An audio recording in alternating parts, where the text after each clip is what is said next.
ఓం శ్రీమాత్రే నమః. ఓం గణేశాయ నమః. జన్మించినటువంటి జన్మదిన మహోత్సవము, పుట్టినరోజు ఏ విధంగా జరుపుకోవాలి హిందూ సాంప్రదాయ ప్రకారము అంటే, పుట్టినరోజు హిందూ సాంప్రదాయబద్ధంగా సంపూర్ణంగా ప్రాతకాలమే లేచి శుద్ధిగా స్నాన కార్యక్రమాలు చేసుకొని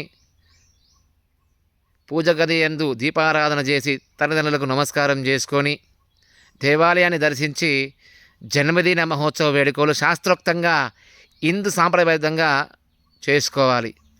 కానీ ఈ రోజుల్లో అంగు ఆర్భాటాలతో పాటు ఈ యొక్క జన్మదిన కార్యక్రమాలు చేస్తూ ఉన్నారు.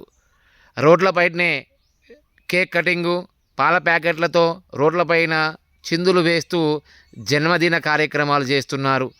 అది మన హిందూ సాంప్రదాయము కానే కాదు.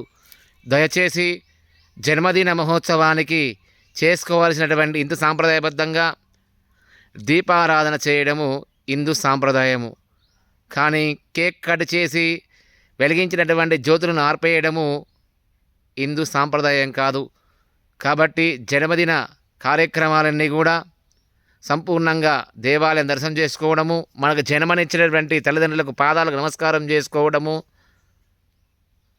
ఆశ్రమాలలో భోజనాలు పెట్టడము, పనులు ఆ విధంగా దాన ధర్మాలు చేయడము శాస్త్ర నిర్ణయము.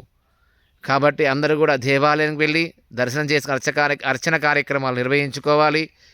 అదేవిధంగా జన్మదిన వేడుకలన్నీ కూడా రోడ్లపైన కాకుండా సాంప్రదాయబద్ధంగా అంగు ఆర్భాటాలకు మీరు ఎంత ఖర్చు చేస్తారో అలాంటి వృధా ఖర్చులు చేయకుండా దేవాలయం దర్శనం చేసుకోవడము, ఆశ్రమాలలో భోజనాలు పెట్టడము, పండ్ల పంపిణీ చేయడము, అన్నం పరబ్రహ్మ స్వరూపం అన్నారు పెద్దలంతా కూడా. అన్నదాన కార్యక్రమాలు చేస్తే చాలా పుణ్యఫలితం కలుగుతుంది.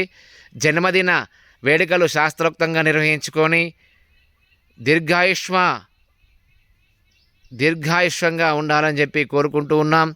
అదేవిధముగా జన్మదిన వేడుకలన్నీ కూడా హిందూ సాంప్రదాయబద్ధంగా చేసుకోండి.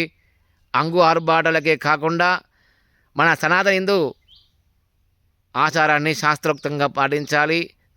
ఉదయం లేవగానే స్నాన కార్యక్రమాలు చేసుకొని నుదుట బొట్టు ధరించాలి అందరూ కూడా. ఓం శ్రీమాత్రే నమః. ఓం గణేశాయ నమః.